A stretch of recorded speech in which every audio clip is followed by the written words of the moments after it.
Muy buenas tardes, les doy a todas y todos la bienvenida a este evento que, como ustedes pueden ver, se llama Feminismos, Antifeminismos y Ultraderecha. Mi nombre es Cristóbal Rovira, yo soy profesor del Instituto de Ciencia Política de la Universidad Católica. Antes de iniciar el evento, me gustaría darle la palabra a Cecil Schilber, quien es de la Fundación Friedrich Ebert, que está apoyando la organización de este evento. Después le voy a hacer la palabra a Julieta Suárez Cao, quien es la subdirectora de nuestro instituto, y después de eso vamos a comenzar con la mesa propiamente tal. Así que le cedo la palabra a Cecil.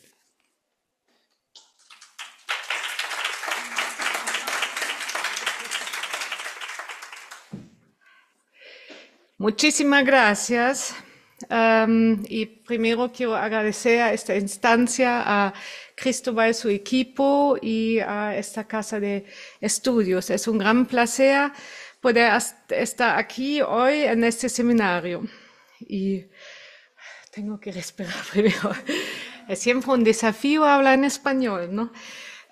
Pero para quienes que no me conozcan y a mí ni a la FES, somos una fundación política alemana que lleva casi 100 años trabajando por la democracia y la justicia social y la igualdad de género en todo el mundo. Actualmente estamos representados en más de 90 países con proyectos en más de 100 países. En Chile estamos desde hace casi 60 años y desde el año pasado tenemos un segundo proyecto, un proyecto regional sobre democracia y feminismos. Para nosotros, el diálogo y los vínculos con la academia y la ciencia siempre han sido importantes, porque la investigación y sus resultados no solo nos ayudan a comprender mejor las realidades sociales y políticas, sino que también nos ayudan a fundamentar nuestros argumentos políticos. Y hace solo unos días estuve en la convención de la Alianza Progresista, una red mundial de partidos progresistas. No solo han adoptado por primera vez un plan de acción de género, o sobre género, también están muy interesados en los resultados de sus investigaciones sobre por qué los partidos de la ultraderecha en todo el mundo están aumentando su popularidad y pueden ocupar tanto espacio discursivo. Y también me preguntaron, y llevo esta pregunta un poco aquí, si estos partidos de la ultraderecha son elegidos a pesar de sus posturas antifeministas o debido a ellas. Gracias a la excelente colaboración con Cristóbal y también ustedes, somos capaces de brindar más información y compartir los resultados con nuestros contrapartes en toda la región y en Europa.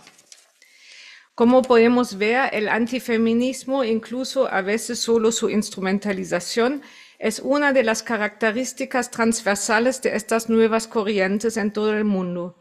Además, surgen movimientos nuevos formados por mujeres que se autodenominan feministas de verdad o ultraliberales y que a veces defienden posturas ultraconservadoras o antidemocráticas. En el contexto de las tensiones geopolíticas existentes y de nuevas guerras, debemos darnos cuenta de que el mundo está experimentando un cambio disruptivo y que estos procesos de adaptación están poniendo en peligro valores, principios e incluso ideas que se creían seguros o incluso evidentes. Por lo tanto, me parece tan importante tener investigaciones y espacios de diálogos para entender mejor lo que está cambiando en este momento globalmente. En la FES, que trabajamos con partidos progresistas, sindicatos y ONGs de todo el mundo, estamos muy interesados en proteger los avances logrados hasta la fecha en cuestiones de participación democrática, igualdad de género e inclusión. Y para eso necesitamos aliados como ustedes. Con esto en mente, espero con impaciencia el debate de hoy y futuras colaboraciones. Muchísimas gracias.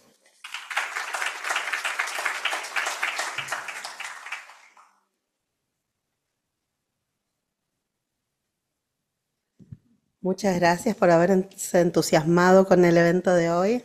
Eh, Me toca dar la bienvenida de parte del instituto y en este caso, además obviamente de hacerme eco de las palabras de la Ebert, no puedo dejar pasar que esto ha sido una iniciativa de nuestras estudiantes de doctorado y eso es súper valorado. Entonces, gracias a ellas, el evento de hoy que se titula Feminismo, Antifeminismo y Ultraderecha, pudo realizarse por la postulación que Michelle Haferman y Ana María Yuminkinga hicieron a la Escuela de Graduados. Gracias también por otorgarnos el financiamiento para poder tener este workshop que empezó el día de ayer y que culmina con esta mesa redonda hoy. Gracias obviamente también a la FES por siempre el apoyo y por ser una luz guía en estos temas. Y bueno, y después hablaremos más en la mesa. Solo agradecerles especialmente la iniciativa a nuestras estudiantes, a ustedes el interés y empecemos con la mesa redonda.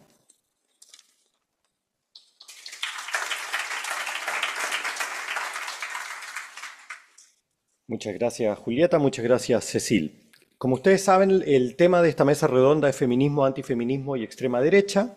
Vamos a tener a tres expositoras que las voy a presentar a continuación y la idea es que cada una de ellas en aproximadamente 10 minutos hagan una reflexión en torno a tres preguntas que yo les compartí de antemano.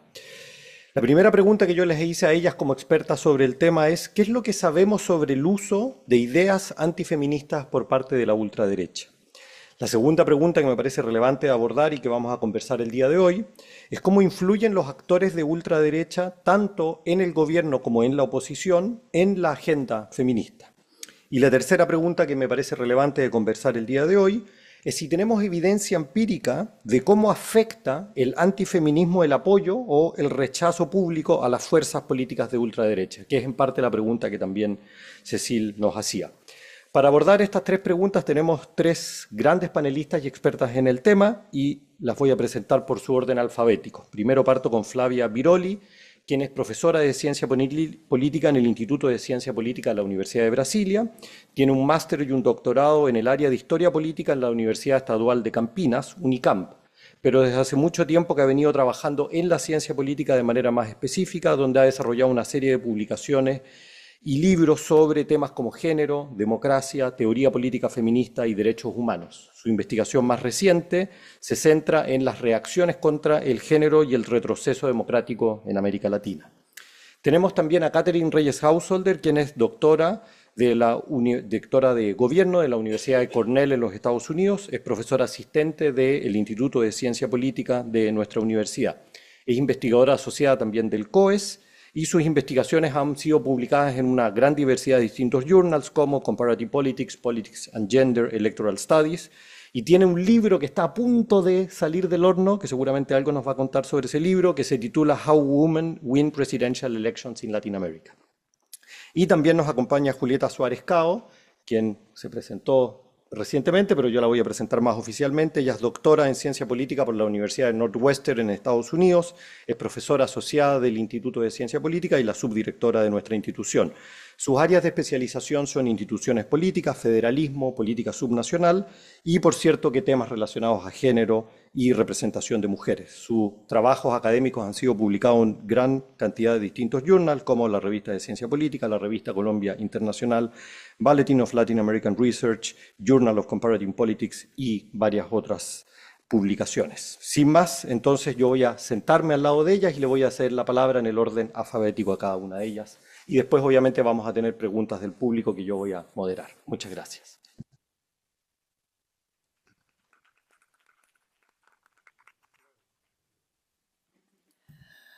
Buenas tardes a todas y a todos. Muchas gracias, Cristóbal. Muchas gracias al Instituto de Ciencia Política, FES, y en especial a Michelle y Ana María por la oportunidad de estar aquí y debatir estos temas que me parecen súper importantes en este momento para cualquier que quiera comprender los conflictos alrededor de la democracia y de los derechos humanos en América Latina y más allá de América Latina.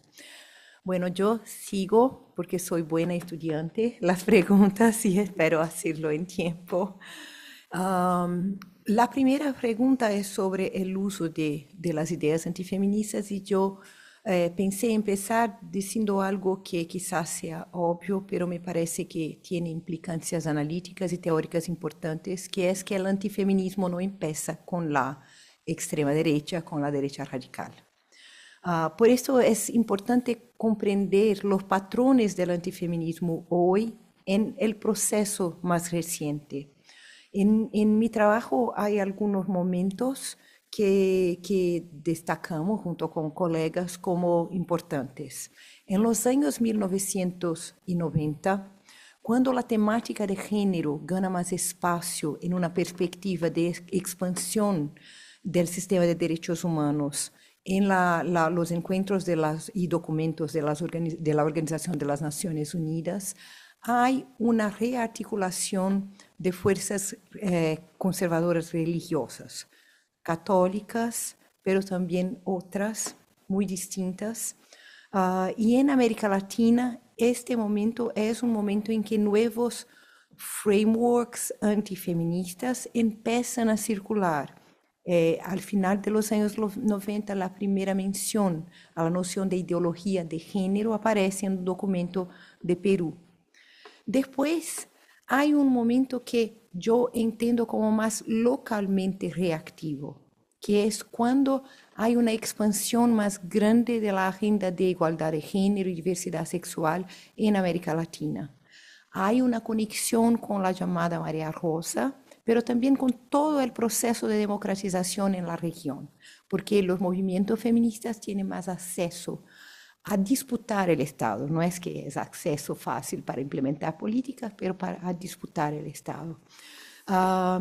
Los años 2010 nos presentan una novedad. No es que las articulaciones contra los movimientos que entonces luchaban para expandir las agendas feministas de igualdad de género, de diversidad sexual, ya no estuviesen. Pero los años 2010 marcan en todo el mundo, empezando por España y Francia, protestas de calle, protestas calleteras en contra de la ideología de género, en contra de toda esta agenda que traía tantas posibilidades para esta expansión de las garantías de derechos humanos. Y entonces vemos en América Latina, desde 2015-16, un nuevo patrón. En muchos países, con Mis hijos no te metas, de marca este nuevo patrón en términos de protestas, pero también vemos, nuestros estudios demuestran esto, que hay disputas distintas en los parlamentos en la región. Estas disputas nos presentan nuevas estrategias, también nuevas narrativas que movilizan más soporte popular. Entonces, un primer punto que me gustaría dejar es esta comprensión que necesitamos tener en mente, esta articulación entre el transnacional en el antifeminismo en sus patrones actuales y el nacional. Porque cuando se manifiestan en las calles de Lima, en las calles de São Paulo, en las calles de Ciudad de México, en las calles de Quito, se manifiestan también en una conexión con fuerzas políticas locales y en contra una cierta comprensión, mismo en términos discursivos, una cierta narrativa de qué sería el feminismo como enemigo localmente. Entonces, esto me parece importante. ¿Por qué género? Una subpregunta aquí. ¿Por qué género me parece, y esto es importante para mí, yo voy a dejar como 2 puntos rápidos. Género aparece como un prisma para los ataques al género, como un prisma para se normalizar jerarquías y desigualdades. ¿Y esto por qué? Esto porque los movimientos feministas han sido actores democratizantes, actores contestatorios de estas jerarquías, actores contestatorios de desigualdades imbricadas, interseccionales en nuestra región y no solo.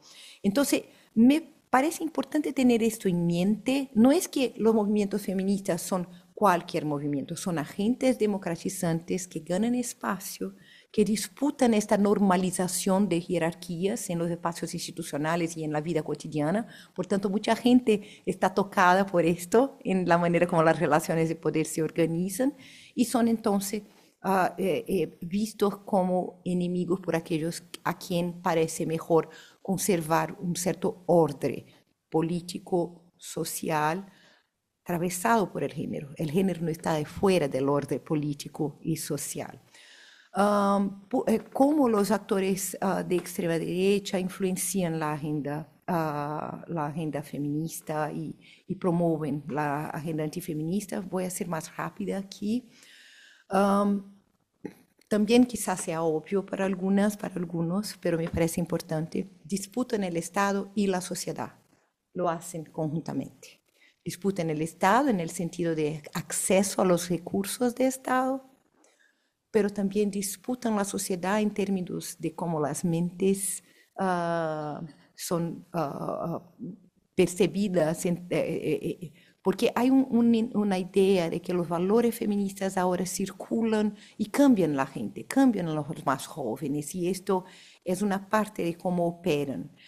Entonces, tenemos que comprender cómo las redes antifeministas se articulan en sus estrategias para llegar a recursos estatales, a actores estatales o confundirse con ellos, pero también para movilizar socialmente. Cuando llegan al Estado pasa mucha cosa. No tengo mucho tiempo, pero en nuestros estudios sobre Brasil, y yo presenté algo ayer, mostramos que hay mucha diferencia entre una coalición plural asimétrica en los tiempos de una democracia con presencia más plural de partidos de izquierda, de centro-izquierda en el gobierno, los tiempos del Partido de Trabajadores en Brasil y antes del Partido de la Socialdemocracia brasileña, y el tipo de coalición muy convergentemente contraria a los derechos humanos y antifeminista que ha llegado al poder en Brasil con Jair Bolsonaro.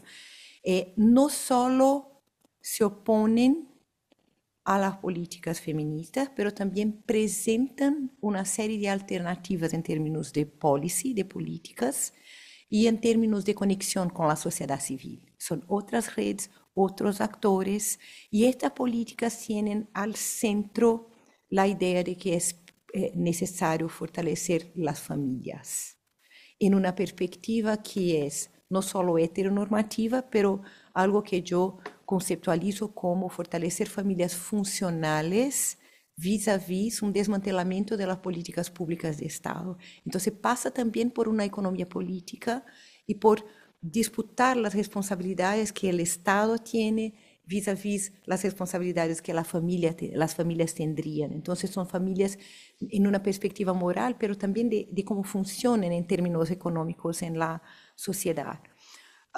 Los efectos sobre los feminismos, en el caso brasileño, en este momento de un gobierno de extrema derecha, han sido muy claros. Una completa disrupción de las conexiones con los feminismos que en los tiempos anteriores habían tomado parte en las deliberaciones y construcción de políticas públicas de muchas maneras en arenas participativas institucionalizadas, apuntados para ministerios, y no era fácil, no se consiguió muchas cosas, pero estaban disputando desde dentro del Estado, ahora no más. Las nuevas estrategias, hicimos 25 entrevistas con liderazgos feministas y nos dicen, pasamos a disputar en los territorios, a disputar localmente, pero también pasamos a preparar gente para disputar el Estado en las elecciones con más foco, porque ahora está claro para nosotros qué pasa cuando no estamos en el Estado, y nos dicen, pero sin ilusiones. Sin ilusiones, eso nos pareció también interesante, y hay perspectivas distintas si son mujeres negras, si son mujeres indígenas, si son mujeres blancas, de organizaciones, por ejemplo, que tomaron parte en los gobiernos de centro-izquierda en Brasil. Estas tienen sus experiencias del Estado de una manera más pragmática. las negras, las indígenas nos dijeron, bueno, el Estado representa también una violencia enorme contra nosotras. Entonces hay algo allí de cómo piensa en el Estado por la perspectiva de la violencia. Y termino con la pregunta sobre las evidencias sobre cómo el antifeminismo afecta el soporte público. Yo voy solo, Cristóbal, más ilustrar que presentar dados, pero porque me parece que algunas indicaciones son interesantes. En Brasil, algo que me parece muy interesante es que tenemos nuevos clivajes electorales. Clivajes que tienen religión y género como factores y que no había. Si tomamos series históricas de datos electorales, no había un patrón de recusa a ciertos rechazo a ciertos partidos o de soporte a ciertos partidos y liderazgos en términos de género y en términos de religión. Entonces, ahora que tenemos tajas más altas de soporte a la derecha más radical por parte de personas religiosas evangélicas, pero también de cualquier persona religiosa que, en términos, claro, medianos, que atiende a servicios religiosos con más frecuencia. Entonces, esto me parece nos indica algo sobre comunidades de sentido, sobre cómo se comparten experiencias y perspectivas sobre lo que está en juego. Por ejemplo, cómo se llega a pensar que baños en escuelas son un tema más importante que la calidad de la enseñanza en las escuelas, en elecciones, este tipo de cosas, ¿no? Pero también sabemos que las mujeres rechazan en tajas más altas a los liderazgos y partidos de extrema derecha en Brasil, y esto acompaña datos regionales que las investigaciones de Cristóbal nos muestran. Entonces, esto es interesante. Un otro punto que me gustaría traer es que las redes más capilares, más grassroots de organización política se han tornado algo muy importante de una perspectiva de la derecha religiosa, de los grupos religiosos conservadores. Y esto tiene muchas implicancias. Entonces, esto significa no solo organizaciones, movimientos, los protestos contra el derecho a aborto, los protestos contra la familia, pero también que disputan, por ejemplo, consejos tutelares, que en Brasil son elecciones, y que esto pasa a ser un liame en la trayectoria política de mujeres de derecha, que después se pueden candidatar a concejales, después a diputadas, y esto estamos viendo. Entonces, una senadora que ha sido la ministra de la familia de Bolsonaro empezó su trayectoria como consejera tutelar en una ciudad del interior de São Paulo. Esto está pasando, hay nodos que son importantes de comprender si queremos entender cómo el antifeminismo impulsiona las carreras de algunas mujeres, no solo de hombres, de algunas mujeres. Y termino entonces por muy rápidamente decir que también me parece que tenemos que comprender más por qué la extrema derecha puede appeal to sectores más populares, ¿no? ¿Qué pasa? Entonces, una cosa que a mí parece central comprender es el tipo de alianza, el tipo de coalición. No están jugando solos. No están jugando solos los movimientos religiosos, no están jugando solos los políticos de extrema derecha, no están jugando solos aquellos que los apoyan desde, por ejemplo, los negocios, o en Brasil el agronegocio, o mismo que se conectan con los militares en el caso brasileño. Hay nuevas alianzas, sabíamos de las alianzas entre evangélicos y católicos conservadores, pero hay más. Y estas alianzas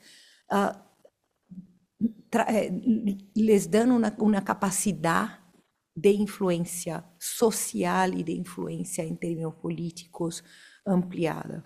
Esto es una cosa, y cómo eligen sus enemigos comunes en estas alianzas. La segunda cosa es, tenemos que comprender mejor si estas reacciones o si estos movimientos, estas nuevas alianzas, tienen suceso electoral, suceso en movilización popular, por qué nuestras democracias no iban bien o por lo que nuestras democracias han hecho de bueno. ¿Sí?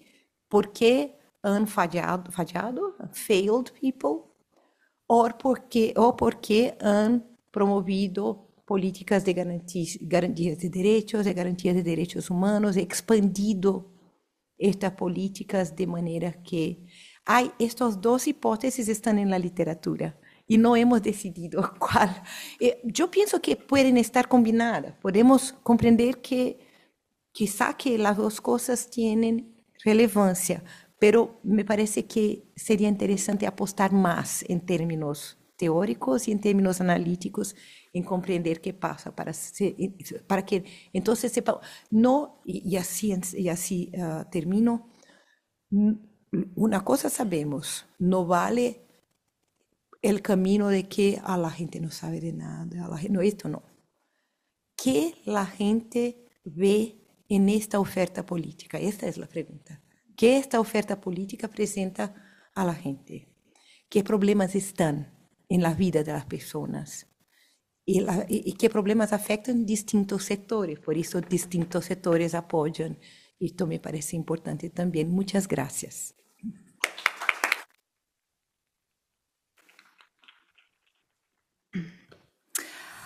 Muchas gracias por organizar la mesa redonda y todo el taller de ayer, Ana María y Michelle. Para mí es un gran honor estar aquí compartiendo la mesa con nombres como la profesora Biroli, a quien cito mucho mi trabajo, y también la profesora Suárez Cao y obviamente el profesor Rovira. Mi línea de investigación, como dijo cierto profesor Rovira al inicio, se centra en temas del género y la presidencia. He estado trabajando en un par de papers con distintos coautores que investigan el papel de género, específicamente el impacto del feminismo y el antifeminismo en el voto presidencial en América Latina. Entre esos dos papers se muestran que el feminismo y el antifeminismo tienen un impacto en el voto presidencial en América Latina, y creo que varios de esos resultados podrían también verse eventualmente en los Estados Unidos en estas próximas elecciones. Y entonces yo voy a basar mis reflexiones, mis comentarios, voy a basarlas en esos dos trabajos de investigación que hablamos también en el taller el día de ayer. Yo estoy muy interesada en qué es y cómo medir el feminismo y el antifeminismo a nivel individual. Entonces mis comentarios tienen que ver con la opinión pública, pensando en la demanda, ¿cierto?, de ese tema de feminismo, antifeminismo y las consecuencias para la ultraderecha en Chile y más allá. También estoy interesada en la relación entre el feminismo y el antifeminismo, y como voy a argumentar, no estoy tan segura si son opuestos, y eso podemos seguir debatiendo allí. Primero voy a hacer algunos comentarios sobre cómo definir el feminismo. El feminismo por su naturaleza es plural. Okay. Hay variantes de feminismo. Por ejemplo, hay feminismo liberal, feminismo marxista, feminismo maternalista, entre muchos otros. Y las feministas liberales no van a estar de acuerdo con feministas marxistas en muchas cosas. Okay.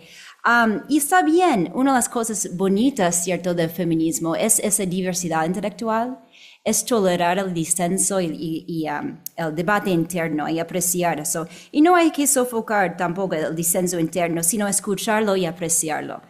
Y a pesar de esas diferencias del diseño interno, uno podría decir que el feminismo sí se basa en el tema de igualdad entre hombres y mujeres, ¿cierto? Una cosa que hacemos en un estudio que estoy realizando con Leslie Schmidt-Beyer, quien iba a estar aquí y no pudo venir debido a mal tiempo allá en los Estados Unidos.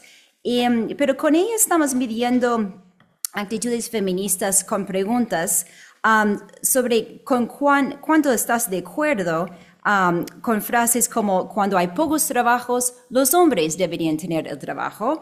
Es más importante educar a los niños que las niñas. Los hombres son mejores líderes políticos que las mujeres. ¿Cuán en desacuerdo estás con esas afirmaciones? Es una manera de medir, ¿cierto?, niveles de feminismo o actitudes feministas. En otras palabras, decir que estoy muy en desacuerdo con la idea de que los hombres son mejores líderes políticos que las mujeres podría servir como para capturar actitudes feministas.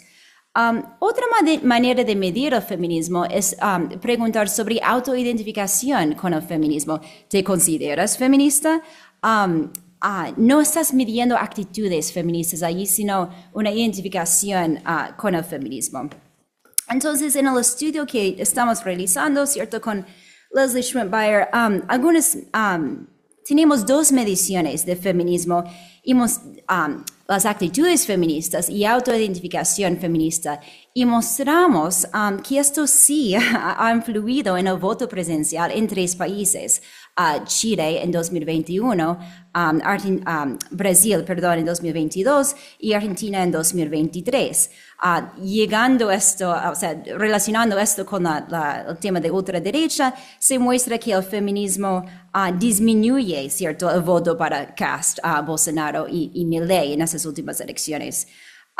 En otro estudio que estoy realizando con mi querido colega, ¿cierto?, Cristóbal Rovira y también Rocío Salas Lewin, estudiante de doctorado, estamos midiendo el impacto no de feminismo, sino de antifeminismo.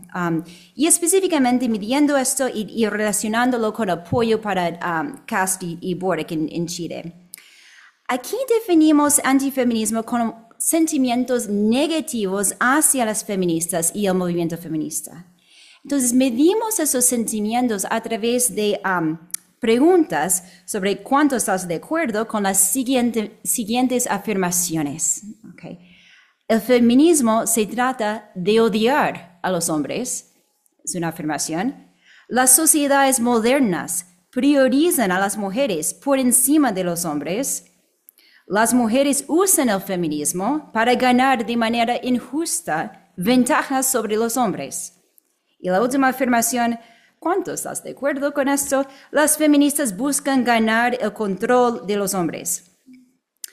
Aquí se mide el nivel de antifeminismo con respuestas que cuán de acuerdo estás con cada afirmación. Con esta medición de antifeminismo, uno podría argumentar que el antifeminismo se basa en una visión distorsionada del feminismo, pensando en el feminismo como una búsqueda de igualdad entre los hombres y las mujeres.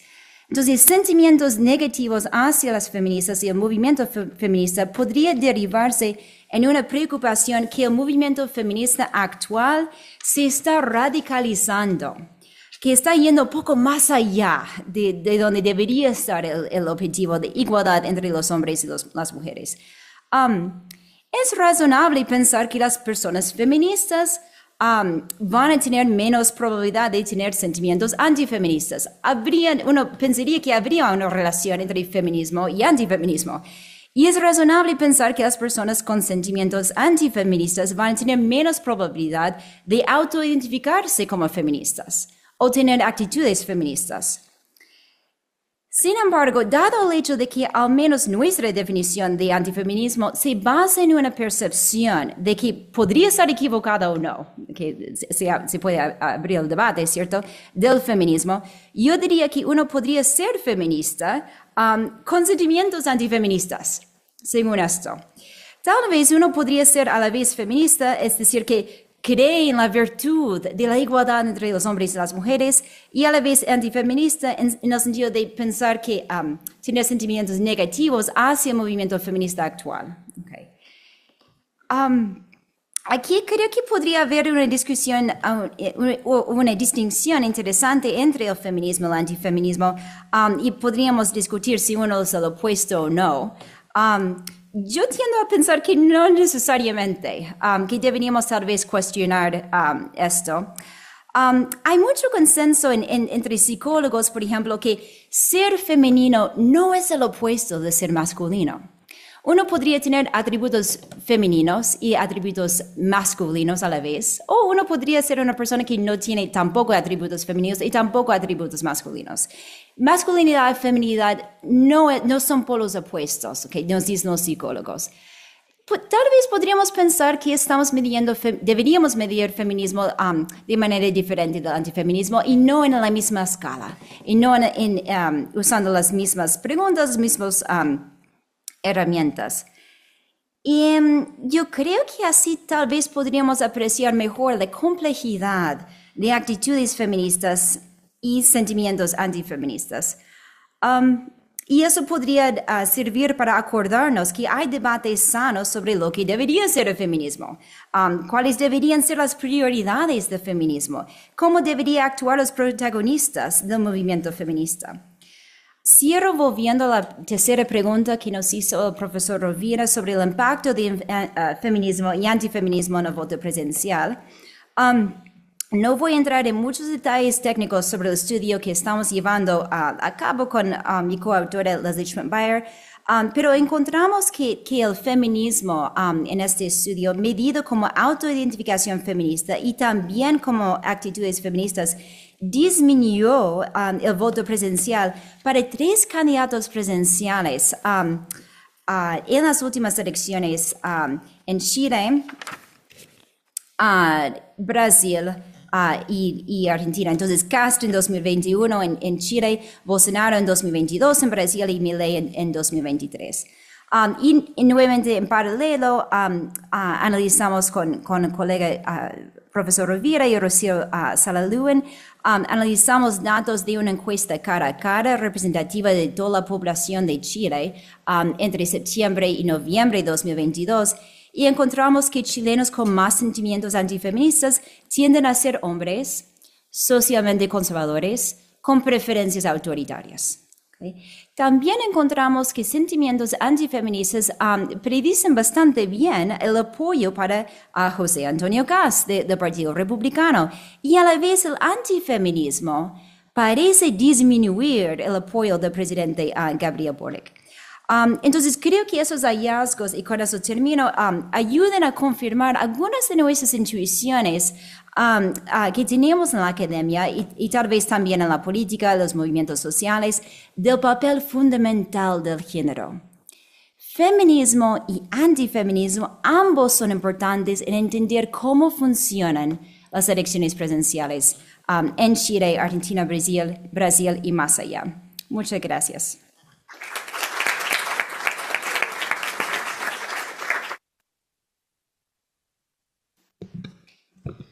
Muchas gracias por la invitación para reflexionar sobre estos temas. Mi investigación estuvo más centrada en mujeres de derecha convencional y terminaba con una nota positiva porque eran más liberales que los hombres de derecha convencional, igual que lo que se encuentra en Estados Unidos y en el Reino Unido. Cuando estábamos celebrando eso, bueno, surgió la ultraderecha y ya no celebramos más. Pero yo creo que lo que podemos decir sobre este tema es que sabemos de otras experiencias, principalmente de Europa, que la relación entre los movimientos de ultraderecha y el feminismo, antifeminismo es compleja. Algunos de estos movimientos suelen usar ideas feministas y muchos usan ideas antifeministas, dependiendo del objetivo y del público, ¿no?, al que están tratando de atraer. Hay estudios recientes sobre autocracias que dividen a los autócratas analíticamente entre los que hacen gender bashing, ¿no?, tipo ideología de género y todo lo que es feminismo está mal y es satanizado, o gender washing, ¿no? Tenemos muchos autócratas que tienen paridad en sus legislaturas, ¿no? Yo creo, o yo argumentaría, y lo podemos discutir, pero lo voy a defender, que podemos extrapolar estas estrategias de gender bashing y de gender washing también a la ultraderecha, ¿no? Diría que históricamente los actores de ultraderecha, y quizás hasta de manera sincera, ¿no?, tienen y han adoptado ideas antifeministas, ¿no?, promoviendo en particular roles de género tradicionales, como me contaban las chicas ahora en TikTok, de la energía masculina y femenina, oponiéndose a los derechos de mujeres y de disidencias sexogenéricas y rechazando claramente el movimiento feminista. Creo que en este sentido Estados Unidos es el caso testigo, el caso clave, ¿no? El gobierno de ultraderecha revirtió derechos de mujeres en temas de derechos reproductivos, puso bajo la mira cuestiones de acción afirmativa, cuestiones hasta de educación con respecto a estudios de género y a teoría crítica de la raza, ¿no?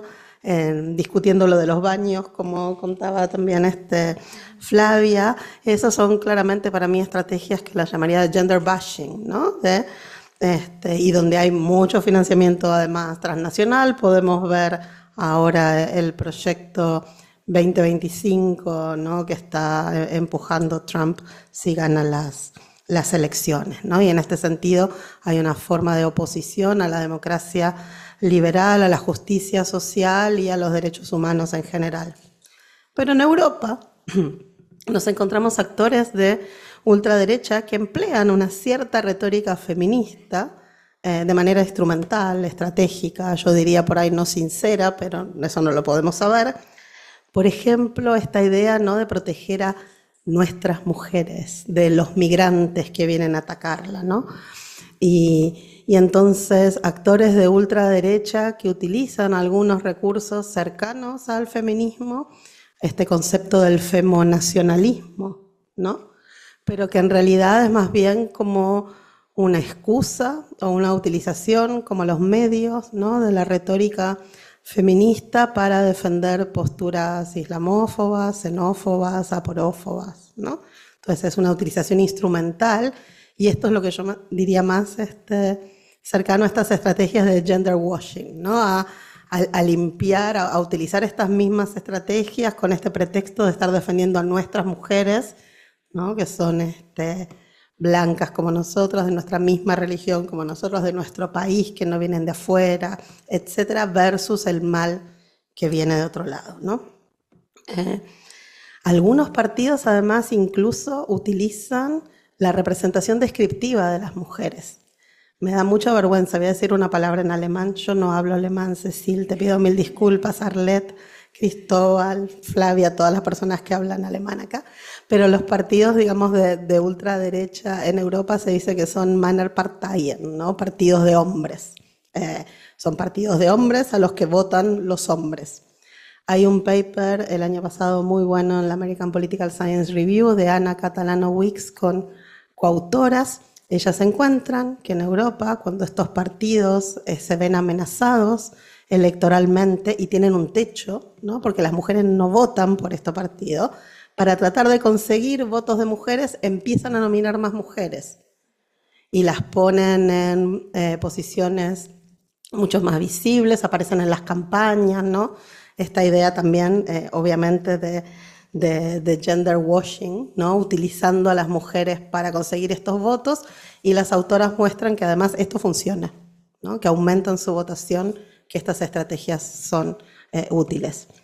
Mi impresión es que en Argentina y Chile los partidos y los liderazgos de ultraderecha han tenido buenos resultados, y ahí, no sé, por eso no utilizan tanto la representación descriptiva de las mujeres. En Argentina lograron conquistar la presidencia, Argentina tiene paridad obligatoria, obviamente tuvieron que poner mujeres en todas las listas, pero yo no diría que esto fue una estrategia de gender washing, eso fue una obligación de la normativa. Pronto veremos cuán exitosos son en Chile, pero en 2021 su líder llegó, ¿no?, a la segunda vuelta electoral, por lo tanto no necesitan votos, y si Ana Catalano Wicks y autoras tienen razón, por eso mismo no utilizan estrategias de gender washing y tienen como el campo libre para utilizar sus estrategias de gender bashing. Veremos que si les empieza a ir peor, si esto cambia. En Argentina votaron a Milei el 57,7% de los varones y el 38,7% de las mujeres. Es decir, la brecha de género en el voto a Milei es grande. En Chile, el 68% de las mujeres menores de 30 años votaron por Boric en contra de Kast en 2021. Cuando estos actores de ultraderecha llegan al poder, y acá voy a hablar más que nada del caso de Argentina, trabajan para volver para atrás y para suprimir los logros feministas, ¿no? Milei eliminó el Ministerio de las Mujeres, Diversidades y Equidad de Género, un montón de programas con respecto a violencia de género, porque él sostiene que la violencia no tiene género. Entonces un montón de servicios del Estado, de capacitaciones, que estaban todas normadas por ley. Y por lo tanto yo diría que en Argentina el gobierno de ultraderecha trabaja activamente para desmantelar los avances feministas, pero que esto es, como decía Flavia, parte de un ataque mucho más amplio en contra de las instituciones democráticas liberales, porque los movimientos feministas vienen a ampliar la democracia. Y entonces el antifeminismo yo diría que no es simplemente un discurso marginal de los círculos de ultraderecha, me parece que es un pilar central para movilizar votantes, para radicalizar también votantes. Pensemos en las comunidades online, las manósferas, ¿no? Esta interacción de misoginia, de un discurso más amplio de ultraderecha. En Argentina yo diría que Milei no es muy nacionalista. Si él pudiera vender el país, probablemente lo habría vendido. No es muy nativista, de hecho, ni siquiera tiene posturas contrarias con la inmigración, es bastante abierto al respecto, pero sí es claramente antifeminista. Y eso es un pilar importante en su movilización, ¿no? ¿Y a quiénes reclutan? Bueno, reclutan principalmente a los votantes que se sienten desafectados de las ideas progresistas. En general son hombres, muchos de ellos son jóvenes. En el caso particular de Argentina, Milei tiene una base, tiene brechas de género en sus apoyantes, entre quienes los apoyan, entre quienes lo apoyan, pero también tienen brechas etarias súper grandes que también es interesante, y esto obviamente genera una radicalización y por lo tanto también una polarización, ¿no? Porque aleja a mujeres y aleja a otro tipo de votantes. Y estas agendas antifeministas contribuyen a polarizar a las élites, quizás también eventualmente, y quizás estoy siendo demasiado optimista, probablemente eventualmente van a polarizar también a la opinión pública, ¿no? Esto lo vemos en Estados Unidos, y a principios de siglo, ¿no? Estaban polarizadas las élites. Hoy, 24 años más tarde, también están polarizadas las masas, el electorado, los votantes, ¿no? Y esta polarización además se suma encima de esta brecha de género, teniendo a las mujeres cada vez como más propensas a rechazar estos movimientos. Y bueno, y lo que vemos entonces es cuando hay que tomar una decisión, ¿no? Una decisión electoral en un momento X. Si la amenaza es fuerte, es muy probable que se movilice la identidad de género para votar en contra, no a favor de otro, sino en contra del candidato o la candidata, quizás, no sé, por ahí surge una Meloni latinoamericana que está impulsando ideas de ultraderecha, ¿no? Y para terminar, yo diría que los retrocesos en los derechos humanos no se tratan solo de la política de género, ¿no? Me parece que es mucho más transversal, y señalan una erosión profunda de los valores democráticos. Estos actores deslegitiman a los movimientos feministas, debilitan las instituciones que apoyan la justicia social. Eso es súper claro en Milei, no sé tanto en Bolsonaro. Milei tiene como enemigo público número uno, además de las feministas, a la justicia social. Para él ese es un concepto abyecto y horroroso, porque atenta contra, no sé, la libertad individual de cada uno de vivir su vida como quiera. Y yo creo en este caso que el antifeminismo es parte entonces de una estrategia autoritaria, autocrática, potencialmente autoritaria, autocrática, más amplia, que va a erosionar, que viene a erosionar la democracia liberal bajo el pretexto de defender valores familiares, valores tradicionales, etcétera, y que, bueno, creo que está bueno que hablemos sobre esto, que lo visibilicemos y que pensemos en en conjunto, digamos, cómo podemos hacer para tratar de proteger a la democracia, a la justicia social, a la vida en sociedad de estos embates. Gracias.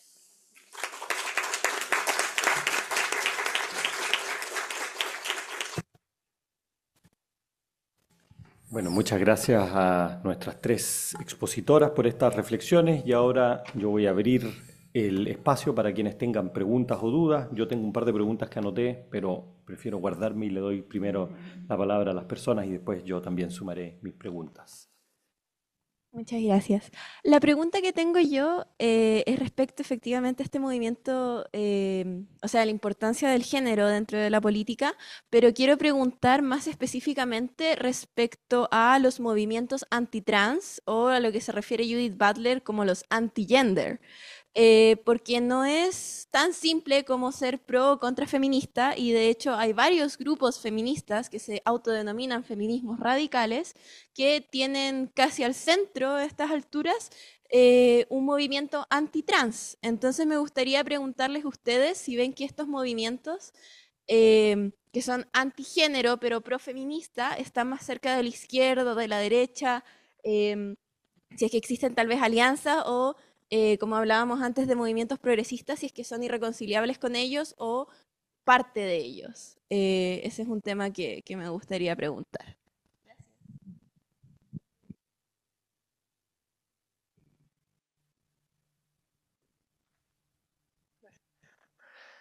Muchas gracias por las presentaciones que hicieron, súper interesante las tres.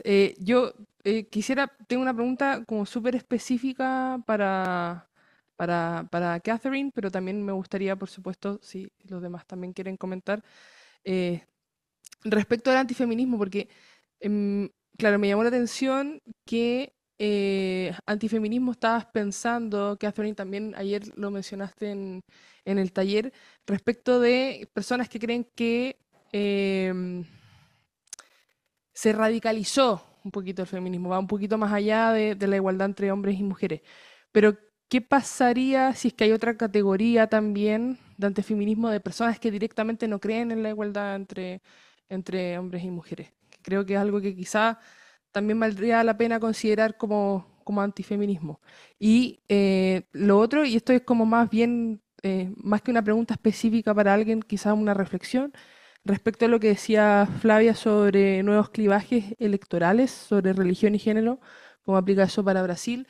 Y estaba pensando para el caso de Chile, si es que quizás hay un nuevo clivaje en Chile, sobre todo pensando que por mucho tiempo rigió el clivaje autoritarismo-democracia, que nos describieron, bueno, Mainwaring, Tirón y Agüero, etc. Esas dos preguntas, en realidad, claro, la primera quizá va más dirigida a Catherine, pero en verdad si pudieran reflexionar al respecto, sería genial. Gracias.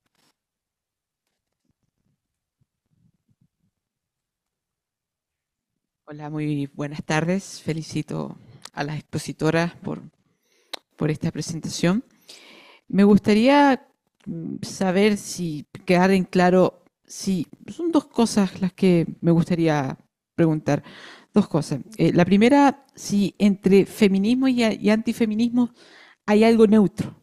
¿Existe algo que esté entre lo anti y lo pro feminismo? Y si se manifiesta a través de alguna opción política, a través de algún movimiento, si existe algún ejemplo actual o contemporáneo, un poquito anterior. Y lo segundo, ¿por qué es la amenaza, o sea, por qué la ultraderecha prácticamente en Estados Unidos sobre todo, y también en Argentina, ve al feminismo como una amenaza tan fuerte? Porque siento yo que es una amenaza muy parecida a la que se utilizaba en la época de la Guerra Fría con el marxismo. La trato de comparar con el marxismo. Entonces, es como algo que realmente para ellos, para este mundo, es muy destructivo.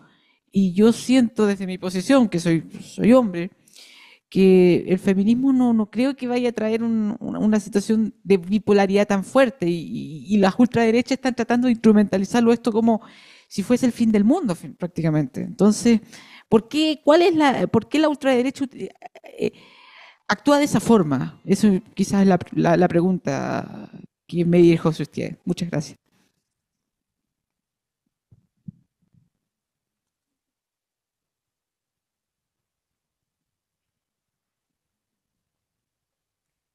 Gracias. Muchas gracias por las exposiciones súper interesantes.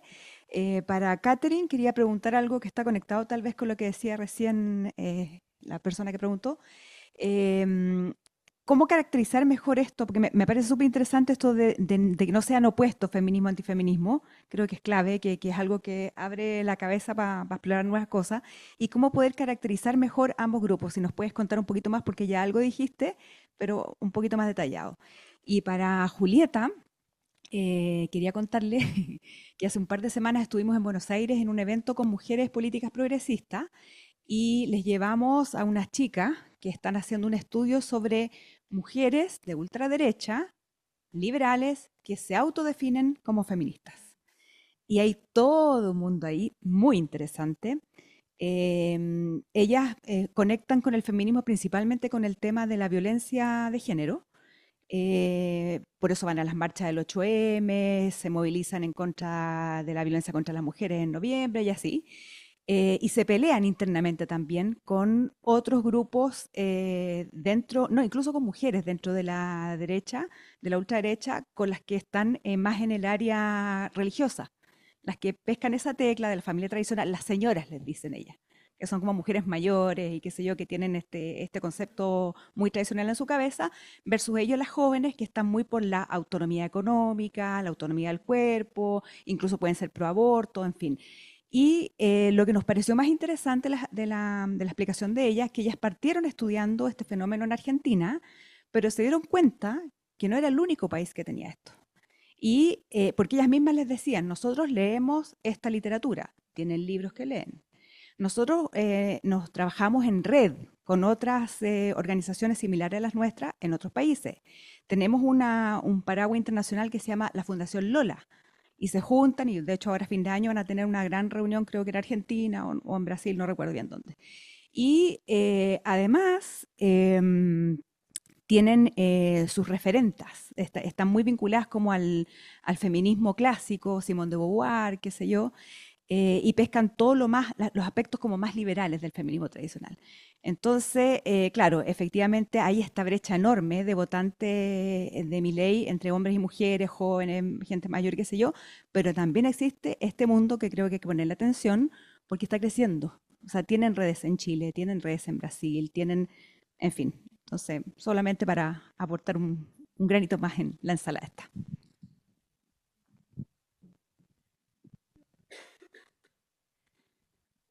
Hola. Tengo como 3 preguntas, que son 3 expositoras. Ya, pero en realidad va como un poco a los distintos fundamentos de las 3, entonces ustedes agarran la que quieran. ¿Ya? Y la primera es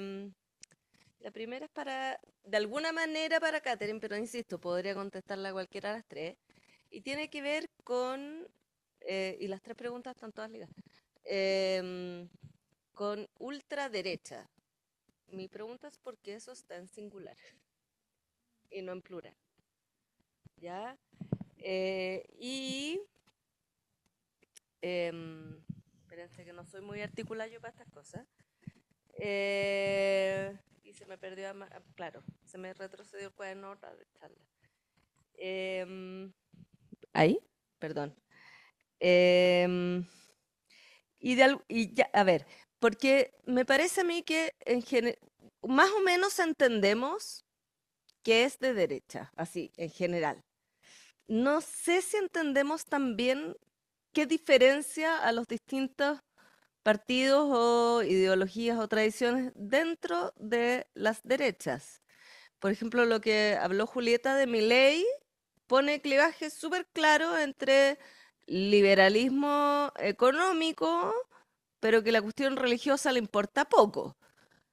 En el caso de Chile y Brasil, me parece a mí que la cuestión religiosa es fundamental. O sea, que ahí está el clivaje. ¿Ya? Entonces, ya que conservadurismo es un término que tampoco quiere decir nada en verdad, porque hay conservadurismo de izquierda, digámoslo, ¿ya? Entonces son como problemas de definiciones que enredan las cosas, porque hay una derecha que no es para nada antifeminista, pero la ultraderecha parece serlo, ¿ya? Y no hay en esas muchas ultraderechas, religiosas, no religiosas, libertarias, una unidad, por lo que tú estás describiendo de Argentina, en el antifeminismo. No es que sea la única unidad, pero un elemento que une a esas muchas ultraderechas. ¿Ya? Entonces es como para ustedes dos la pregunta. Y la pregunta para Flavia, que dijiste muchas cosas interesantes, pero solo te voy a preguntar una. Tiene que ver con una reflexión que tú hiciste hacia el final, en el éxito que están teniendo la ultraderecha, sobre todo religiosa, en los sectores populares, o que explicaría el éxito de los populismos. Y luego hiciste una pregunta, como que lo vinculaste con cuestionamiento a la democracia. Y mi pregunta es, ¿cuestionamiento a la democracia o finalmente son los estados fallidos latinoamericanos en que estos movimientos populistas llenan el espacio que el Estado, por muchas mujeres que hay en él, por mucho que... O sea, incluso en el mejor de los mundos posible, el Estado fallido y no llega. Y las comunidades sí llegan. Muchas gracias a todas y todos. Por honor del tiempo, les voy a ceder las palabras a cada una. Si les parece, seguimos el mismo orden, 5 minutos aproximadamente cada uno. Flavia, por favor. Muchas gracias por todas las preguntas, son todas muy interesantes. Yo voy a pasar por ellas y intentar conectar las cosas. Empiezo por la secuencia con la cuestión sobre los movimientos antitrans y en términos conceptuales hay algunas cosas que pienso que estamos todos nos debatiendo con ellas. El concepto de antifeminismo me parece importante en muchos sentidos, pero tenemos que preguntarnos por qué estamos eligiendo antifeminismo y no antigénero. En el caso brasileño, en nuestra investigación, hemos elegido antifeminismo porque nos parece que el tipo de política que se presentó como alternativa a las agendas feministas de derechos reproductivos y mismo a las agendas de garantías a la integridad de las mujeres, por ejemplo, con violencia, como una agenda que no esperábamos, que iban a intentar cambiar y sí, han presentado políticas completamente distintas y han invalidado todo lo que se había hecho antes. Entonces nos pareció importante. Pero antigénero tiene algunas ventajas. Es más plural en términos de lo que capta, si no se comprende que es solo un anticoncepto de género, porque este es el problema por las movilizaciones contra la ideología de género. En algunos países de Europa, y yo por lo que conozco mencionaría a Inglaterra y España, pero hay otros también, los movimientos antitrans se han tornado muy fuertes y se han tornado fuertes también como parte del campo feminista. Yo no veo esto en Brasil y yo no veo con tanta fuerza en otros países de América Latina, con la diferencia que yo dejaría es México. En México se ha desarrollado más, pero América del Sur, vamos a decir, no está fuerte. Hay algunas cosas en Internet, en las redes sociales, pero siempre hablo con mi equipo de investigación y mis estudiantes, cuidado, porque hay una cierta derecha que utiliza esto como estrategia para dividir los feminismos. No es todo feminismo lo que está lá como antitrans. A veces se dicen, pero ¿quién son? Parte de ellas no sabemos quién son. Entonces esto me parece también importante, pero sí hay algo que tenemos que tener atención, está correcta. Entre feminismo y antifeminismo hay algo neutro. Me gustó tanto esta pregunta porque nos abre la posibilidad de conversar un poco, con los poquitos minutos que tenemos, sobre el hecho de que el orden de género se ha presentado por mucho tiempo como neutra. Entonces las jerarquías de género se han presentado como la configuración neutra de las relaciones. Y mismo políticas, derechos que se han concebido como universales, se han muy bien acomodado a un orden de género jerárquica. Entonces, el feminismo como fuerza democratizante, que me parece que tenemos todos los elementos empíricos para decir esto, ha sido también históricamente una fuerza anticonvencional, en el sentido de que pone a los ojos estas jerarquías que han sido presentadas como parte de la realidad. Y decidí tomar un tiempo con esto porque hay una cosa de que no hablé que me parece súper importante, que es el apelo al realismo político por parte de la, realismo social, perdón, por parte de la extrema derecha, que dicen, y ahora nos vienen a decir que chicas no son chicas, chicos no son chicos. Ven la realidad social corresponde a la naturaleza. Y esto tiene una correspondencia con la teología del naturalismo en el cristianismo. Hay correspondencias más complejas, pero hay una estrategia de un tipo de realismo social y político y hace sentido porque el feminismo es anticonvencional. El debate sobre género es anticonvencional, pone en cuestión esos órdenes sociales. Y voy a elegir solo más una y termino. Sí, la cuestión del éxito en los sectores populares me da la oportunidad de discutir un poco más. Los estados fallidos de América Latina los veo como parte de los problemas de la democracia. Entonces, el hecho de que las capacidades estatales sean bajas, pero también el hecho de que el Estado responda de manera muy selectiva a distintos grupos. Entonces, en términos raciales, en términos también de género y de clase, por supuesto. Entonces, sí, estoy de acuerdo que, por ejemplo, las iglesias evangélicas ocupen, hay muchos estudios sobre esto, un espacio de soporte a la población. Pero me parece que hay una ambivalencia interesante, porque se oponen a las políticas que han dado, por ejemplo, soporte a madres solas. Se oponen a ellas. Se oponen a políticas que podrían ser políticas distributivas relevantes para la infancia, para los niños, al mismo tiempo que hablan tanto de la familia en una conexión con una especie de autonomía de las familias sob el control del padre. Y esto tiene que ver con lo que llamo familias funcionales. Se atribuye a esas familias la responsabilidad de una manera. En Brasil, una cosa que discutimos mucho es ese tipo de teología de la prosperidad que las iglesias evangélicas operan con ella y cómo se conecta con la lógica neoliberal. Entonces, hay los estados fallidos y la experiencia que la gente tiene de los estados fallidos, pero hay una lógica de que cada uno es responsable por sí, un poco más conectado con mi ley también, y cada familia es responsable por los tuyos. Como decía Bolsonaro durante la pandemia, cada uno que cuide de sus abuelos, decía esto muy abiertamente, el Estado no es responsable. Entonces, es esto. Hay otras cosas que agradezco, pero dejo por el tiempo. Muchas gracias. Ok, muchas gracias por los comentarios y las preguntas tan bien pensadas. Entonces, mi intuición, ¿cierto?, es que el antifeminismo está correlacionado inversamente con el feminismo.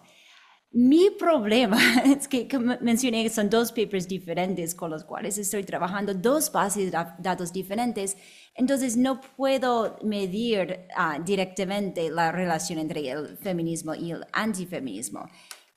Yo creo que probablemente pensar que no debería haber igualdad entre los hombres y las mujeres sería relacionado con el antifeminismo, Pero el punto que quería enfatizar es que existe la posibilidad de que personas que piensan en la igualdad entre hombres y mujeres también tienen sentimientos antifeministas.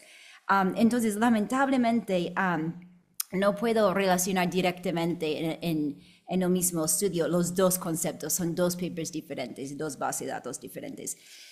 Pero tomando la afirmación que las sociedades modernas priorizan a las mujeres por encima de los hombres, tú podrías estar muy de acuerdo con eso, y tú podrías pensar que los hombres y mujeres deberían ser iguales o que no deberían ser iguales, que esa afirmación podría ser consistente también con una preferencia para la supremacía de los hombres, el patriarcado, que más poder para los hombres, así debería ser, debido a varias razones. Alguien preguntó si había una posibilidad de algo entre el feminismo y el antifeminismo. Yo creo que con las mediciones que tenemos, tal vez serían personas no politizadas, que tal vez son personas que no tienen opiniones sobre temas de hombres y mujeres, temas de género, temas feministas, y están desconectadas tal vez de la política. Y esas personas existen, ¿cierto? No sé si estarían como entre medio, pero como en otro grupo, tal vez no tan politizada. Había también un comentario sobre por qué en los Estados Unidos el feminismo es visto como una amenaza. Tengo algunos comentarios sobre esto.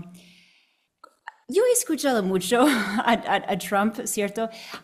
Durante los últimos meses, los últimos años. Y cuando escucho a Trump, hay varias maneras de interpretar su discurso, ¿cierto? Pero aquí quiero hacer una diferencia entre sexismo, machismo y antifeminismo. Muchas de las cosas que diría Trump, yo tiendo a pensar que son más como sexistas o misoginia, odio hacia las mujeres. Pero yo, por lo menos, no he escuchado tanto discurso contra las feministas como objeto. ¿Okay? Y puede ser que no he estado escuchando tanto. Pero cuando miro la importancia del movimiento feminista en Chile, en Argentina, en Brasil, yo tiendo a pensar que esos movimientos son muy importantes. Y en los Estados Unidos no tuvimos un movimiento feminista en 2018 como tuvimos en Chile, con protestas feministas tan importantes. Hemos tenido, sí, protestas a favor de los derechos reproductivos, y seguimos teniendo marchas. Pero a veces Trump dice cosas, sacando de las muchas cosas que podría decir, que Harris no es inteligente, o sea, usando ataques sexistas. Cuando Trump dice que Harris es estúpida, ¿cierto? Que no es presidencial, y esos ataques personales, yo no interpreto esto como necesariamente antifeminista, sino más bien sexista o expresando odio hacia la mujer. Entonces yo creo que es importante distinguir esos términos también. Antifeminismo es nuevamente esos sentimientos negativos hacia las feministas como categoría, o feminismo categoría, movimiento feminista en general. Son todas cosas malas, yo diría, pero es útil distinguir entre esos conceptos. También alguien preguntó sobre cómo caracterizar mejor ambos grupos, feministas y antifeministas, y el traslapo tal vez entre esos dos grupos. Otro estudio, me encantaría poder medir las mismas cosas en la misma encuesta. Hagamos algo, profesor Rovira, sobre esto y intentar ver, ¿hay traslapo? ¿Cuánto traslapo hay? Y podríamos tener varias mediciones de esos sentimientos. La última cosa es que Susana preguntó sobre la ultraderecha, ¿por qué singular y no plural? Esa es una pregunta también para profesor Rovira y también Julieta, o sea, profesor Suárez Cao podría hablar mucho más sobre esto. Estudiamos en el estudio con Schwimbayer el voto presencial, ¿cierto?, en Cast, Bolsonaro y Milei, y uno podría ver, claro, diferencias entre esos. entre esos candidatos, pero yo creo que hay mucha literatura sobre la ultraderecha que diría que hay tendencias similares en el discurso entre esos candidatos y relacionando esto también con figuras en el Partido Republicano en los Estados Unidos, ¿cierto? También en partidos de ultraderecha en Europa. Muchas gracias por las preguntas. Bueno, yo voy a ser muy breve. No, pero aplaudan a Katy, por favor. Porque nos queda poco tiempo. Paz, yo estoy de acuerdo. Yo creo que en Europa se habla de gender critical, ¿no? Y estoy de acuerdo también con Flavia que no es un tema todavía, al menos en América del Sur. Claramente en México, más cercano a España, sí lo es. Y hay muchas feministas europeas que no hablan de trans-exclusionary, ¿no? De feminismo trans-exclusionario, sino que les sacan el feminismo, que dice que son personas que son críticas al género. Y tenemos ejemplos en Europa que hay muchos ámbitos donde los objetivos de estos grupos se cruzan perfectamente con los de la ultraderecha. Y hemos visto alianzas con Vox, por ejemplo, en España, ¿no? Así que yo estaría de acuerdo, diría que por suerte por ahora en América del Sur no pareciera ser un problema, espero que sigamos así. Mi hipótesis siempre fue que a diferencia del norte, en el sur primero vinieron en general como de oleada los derechos para las diversidades y después los derechos reproductivos para las mujeres y eso generó alianzas distintas, pero es una hipótesis, nunca lo pude probar. No tengo más tiempo para investigar más cosas, pero me parece que es un tema súper interesante.